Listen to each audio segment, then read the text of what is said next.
Hello दोस्तों, स्वागत है आपका अपने channel career build by engineer में। मैं हूं रंजन राज और यहाँ पर एक नया जॉब अपडेट निकल के आया है डीआरडीओ से। उसी के बारे में हम लोग यहाँ पे बात करने वाले हैं। ठीक है, जैसा कि आपको पता है जो डीआरडीओ है, अभी डीआरडीओ का जो सितंबर 10 था वहाँ से कुछ दिन पहले टेक्निकल फील्ड में जैसे कि डिप्लोमा वालों के लिए और आईटीआई वालों के लिए वैकेंसी निकल के आई थी। तो अब डीआरडीओ सिस्टम के द्वारा जो नॉन टेक्निकल फील्ड के जैसे ग्रेजुएशन फील्ड के कुछ बच्चे हैं, मास्टर्स कर रखा है जिन्होंने 10th पास पे कुछ वैकेंसी है, 12th पास पे कुछ वैकेंसी है, उसके रिगार्डिंग नॉन टेक्निकल जो बच्चे हैं जिनके पास टेक्निकल के अलावा जैसे कि आईटीआई डिप्लोमा के अलावा अदर कोई क्वालिफिकेशन है, उनके लिए वैकेंसी निकल के आ रहा है। ठीक है, टोटल नंबर ऑफ पोस्ट की बात करें तो 1061 है। लेकिन यहाँ पे इस वीडियो का पर्पज़ हम लोग का बेसिकली जो डिस्क्राइब करने का है, जो मेन पोस्ट है हमारी, वो उसके बारे में हम लोग डिस्कस करेंगे। सभी पोस्ट के बारे में, सभी क्वालिफिकेशन के बारे में इस वीडियो में डिस्कस कर पाना पॉसिबल नहीं है। तो जो हमारा मेन मोटिव है उसके बारे में हम लोग यहाँ पे डिस्कस करने वाले हैं। तो सबसे पहले कुछ महत्वपूर्ण चीज़ें देख लेते हैं। जो आपका एज की जो एलिजिबिलिटी है वो 7 दिसंबर से काउंट की जाएगी। फॉर्म आपके भरे जाएंगे 7 नवंबर से 7 दिसंबर तक, तो 1 महीने का आपको समय दिया जाएगा। अभी आपका जो सीबीटी का जो एग्ज़ाम डेट है वो आपको नहीं बताया गया है। तो बेसिकली देखिए, वैकेंसी की बात करें तो बहुत सी वैकेंसी है, जैसे कि जूनियर ट्रांसलेशन ऑफिसर की है, यहाँ पर स्टेनोग्राफर की है, administrative assistant, Hindi typing, English typing, store assistant, ये सारी वैकेंसी हैं। सिक्योरिटी असिस्टेंट हैं। अब जो हमारा मेन पर्पज़ है इस वीडियो में डिस्कस करने का, वो हम 3 चीज़ों पर फोकस करेंगे। जो हमारी वैकेंसी है 10th पास और जहाँ पर एलएमवी और एचएमवी लाइसेंस मांगा गया है, उसके बारे में हम लोग यहाँ पे डिस्कस करेंगे। तो पोस्ट कोड आप यहाँ पे याद रखिएगा ताकि आगे सिलेक्शन पर जो प्रोसीजर है वो आपको यहाँ पर समझ में आए। तो पोस्ट कोड 0901 वैकेंसी है व्हीकल ऑपरेटर ए की। ठीक है, व्हीकल ऑपरेटर की बेसिकली वैकेंसी है। यहाँ पर आपका जो क्वालिफिकेशन है वो 10th पास होना चाहिए। साथ ही साथ जो आपके पास यहाँ पर अदर रिक्वायरमेंट है या अदर क्वालिफिकेशन है, आप उसको देख सकते हैं। Position of a valid driving licence for 2 और 3 wheeler and light and heavy vehicle. यानी कि कुल मिला के भैया, जब आपके पास 2 व्हीलर का आप बनवाते हैं तो उसी के साथ आप एलएमवी भी बनवा लेते हैं, यानी कि लाइट मोटर व्हीकल, और उसके साथ साथ आपके पास एचएमवी भी होना चाहिए। यानी कि जो डीपी ड्राइवर के बच्चे हैं उनके पास एलएमवी भी होगा, एचएमवी भी होगा, 2 व्हीलर का तो होगा ही। तो ये सारी क्वालिफिकेशन को वो पूरा करते हैं। साथ ही साथ यहाँ पे कहा है कि knowledge of motor mechanism, the candidate should be able to remove minor defects in vehicle. ये सारी चीज़ें मैं आपको पढ़ा चुका हूँ जब दिल्ली पुलिस ड्राइवर की वहाँ पर मैं तैयारी करवा रहा था। तो इतना आपने टेक्निकल पढ़ लिया है कि आप ये सारी चीज़ें कर सकते हैं अगर आपसे स्किल टेस्ट में पूछा जाए। अब तीसरा जो इसमें वो है वो क्या है कि experience of driving A motor car for at least 3 year. 3 year का आपके पास एक्सपीरियंस होना चाहिए। तो जो भी हैवी ड्राइवर हैं जिनके पास एचएमवी लाइसेंस है और 3 साल से पुराना हो चुका है। क्यों? क्योंकि यहाँ पे मोटर कार लिखा है, तो अगर आपके पास एलएमवी 3 साल से अधिक हो चुका है बनवाया आपको, तो आप कहीं से भी एक छोटा सा एक्सपीरियंस बनवा सकते हो, उसकी दिक्कत वाली बात नहीं है। एज लिमिट की बात करें तो 27 साल से अधिक नहीं होना चाहिए। हालांकि जो ओबीसी और एससी एसटी के कैंडिडेट हैं उनको एज में रिलैक्सेशन यहाँ पर दे दिया जाएगा। ठीक है, सारा नोटिफिकेशन जो मैं आपको टेलीग्राम ग्रुप में दे दूंगा, तो वहाँ पे कितना छूट दिया गया है, क्या दिया गया, वो सारी चीज़ें आप देख लीजिएगा।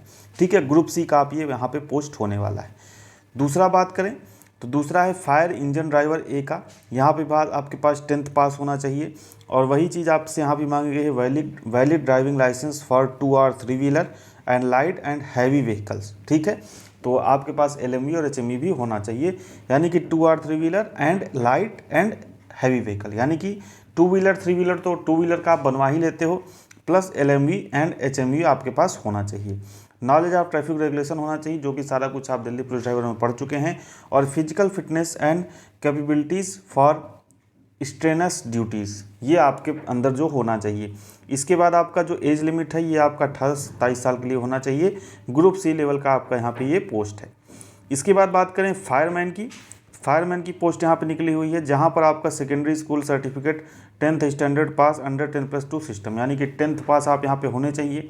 और यहाँ पर आपका बस जो है physical fitness and capability to perform strenuous duties, आपका सिर्फ फिजिकल फिटनेस यहाँ पे आपको चाहिए। ठीक है, बात करें आपकी एज लिमिट की तो 18 से 27 साल जो आपका एज लिमिट इस पोस्ट के लिए होना चाहिए। तो बेसिकली जो भी बच्चे इसके लिए एलिजिबल हैं, तीनों पोस्ट में से किसी भी पोस्ट के लिए आगे सिलेक्शन प्रोसेस देखने के लिए इस वीडियो को कंटिन्यू कर सकते हैं। और अगर आप एलिजिबल नहीं है तो इस वीडियो को छोड़ के यहीं से जा सकते हैं। तो आइए चलते हैं अब इसके सिलेक्शन प्रोसेस पर।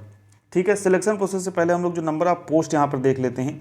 नंबर ऑफ पोस्ट, तो व्हीकल ऑपरेटर की बात करें तो टोटल पोस्ट है 145, काफ़ी अच्छा पोस्ट है।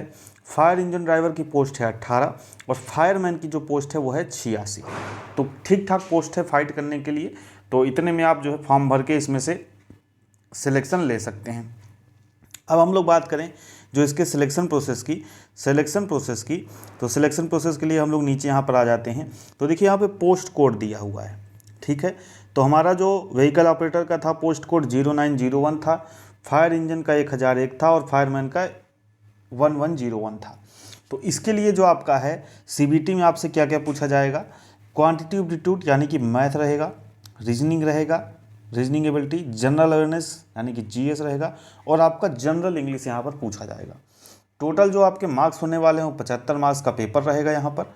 और उसके बाद इसके लिए आपको 60 मिनट का समय दिया जाएगा। यहाँ पे आप देख सकते हैं 60 मिनट का समय दिया जाएगा। तो जैसा कि दिल्ली पुलिस वाले जो बच्चे हैं, कोई टेक्निकल चीज़ यहाँ पे नहीं पूछी जा रही है, लेकिन सारी कुछ आपने पढ़ रखा है। मैथ भी आपने पढ़ रखा होगा, रीजनिंग भी पढ़ रखा होगा, जीएस भी पढ़ रखा होगा। बस थोड़ा सा यहाँ पे आपको इंग्लिश पढ़ना है। और अगर आप अच्छे छात्र हैं, अन्य किसी एग्जाम में इंग्लिश पढ़ रखा है, तो बहुत ही सिंपल इंग्लिश, जनरल इंग्लिश यहाँ पे पूछी जाती है। तो ये है इसका सिलेक्शन प्रोसीजर। और दूसरा जो है यहाँ पर स्किल टेस्ट या physical fitness and capability test where applicable. ठीक है, तो ये जो आपका इसके बाद क्या होगा, स्किल टेस्ट होगा या फिजिकल टेस्ट होगा, जो कि क्वालिफाइंग इन नेचर रहेगा। बस इसको क्वालिफाई करना रहेगा। सिलेक्शन का जो क्राइटेरिया, सिलेक्शन जिस बेस पर आपका होगा वो आपका सीबीटी बेस पर होगा। ठीक है, तो बेसिकली 3 पोस्ट के बारे में हम लोग बात किए, व्हीकल ऑपरेटर, ठीक है, उसके बाद फायर इंजन और इसके बाद हमारा फायरमैन।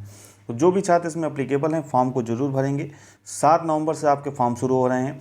साथ ही साथ अगर आप और जानकारी चाहते हैं, पूरे इस नोटिफिकेशन को पढ़ना चाहते हैं, जो भी आपके डाउट्स हैं दूर करना चाहते हैं, तो इस नोटिफिकेशन को मैं आपको अपने टेलीग्राम ग्रुप में दे दूँगा।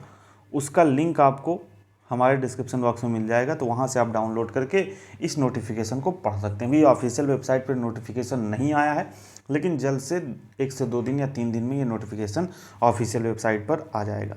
साथ ही अगर आपको कोई डाउट हो तो आप कमेंट करके पूछ सकते हैं। लेकिन मैं ये कहूँगा कि यहाँ पर कंपटीशन बहुत ज़्यादा नहीं होने वाला है। जिन भी छात्रों के पास LMV होता ही है, जिनके पास HMV है और व्हीकल ऑपरेटर के लिए 3 ईयर का एक्सपीरियंस आप बनवा लीजिएगा कहीं से भी। अगर आपका LMV 3 साल से पुराना, यानी कि कार चलाने का 3 साल का एक्सपीरियंस, मोटर कार चलाने का 3 साल का एक्सपीरियंस कहीं से भी आप बनवा सकते हैं। तो ये सारा कुछ अभी फॉर्म भरने का समय 7 नवंबर से 7 दिसंबर तक है। अगर ये सारी चीज़ें आप कंप्लीट कर लेते हैं तो आप इस फॉर्म को फिल कर दीजिएगा, क्योंकि नंबर ऑफ पोस्ट जो व्हीकल ऑपरेटर की है वो ठीक ठाक है, 145 है। फायरमैन की भी लगभग 86 पोस्ट है और फायर इंजन की जो है लगभग 18 पोस्ट है। तो फाइट आप कर सकते हैं इतनी पोस्ट में। तो जो लोग अप्लीकेबल हैं ज़रूर फॉर्म भरिएगा। और अगर आप अप्लीकेबल हैं तो कमेंट बॉक्स में कमेंट करके ज़रूर बताइएगा, हाँ मैं अप्लीकेबल हूँ, मैं इस फॉर्म को भरने वाला हूँ। ठीक है, चलिए तो आज के वीडियो में इतना ही। मिलेंगे नेक्स्ट वीडियो में नई अपडेट के साथ। तब तक बने रहिए हमारे साथ। आपका बहुत बहुत धन्यवाद।